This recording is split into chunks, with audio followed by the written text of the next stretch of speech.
Sebanyak 3 orang calo tiket bus di Terminal Induk Kota Bekasi ditangkap oleh polisi pada Kamis, tanggal 12 Mei tahun 2022. 3 calo tersebut ditangkap setelah kepolisian sektor Bekasi Timur melakukan razia menyusul adanya video viral calo memaksa seorang calon penumpang untuk membeli tiket bus.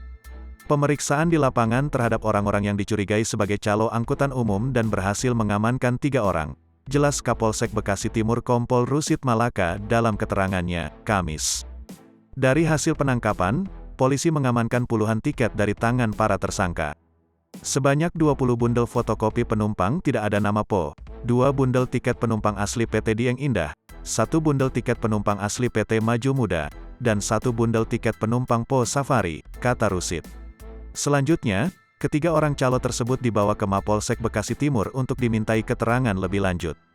Sebelumnya diberitakan, sebuah video dengan narasi seorang calon penumpang dipaksa membeli tiket bus oleh calo di Terminal Bekasi, Jawa Barat, menjadi perbincangan di jagat maya, Rabu, tanggal 11 Mei tahun 2022.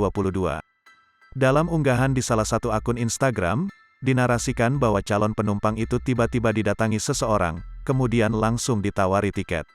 Tiba-tiba dirangkul, ditanya mau pergi kemana, aku jawab tujuanku sambil mereka nulis di nota, padahal aku enggak minta, tulis calon penumpang dalam video yang ia buat.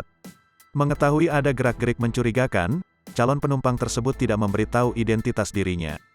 Firasat jelekku benar, mereka katanya udah pesankan bus buat aku dan harus bayar, padahal bus mana kursi berapa, demikian lanjutan tulisan dalam video tersebut. Pembuat video yang merupakan calon penumpang itu juga mengaku diancam dan disuruh membayar Rp100.000 untuk biaya pembatalan perjalanan.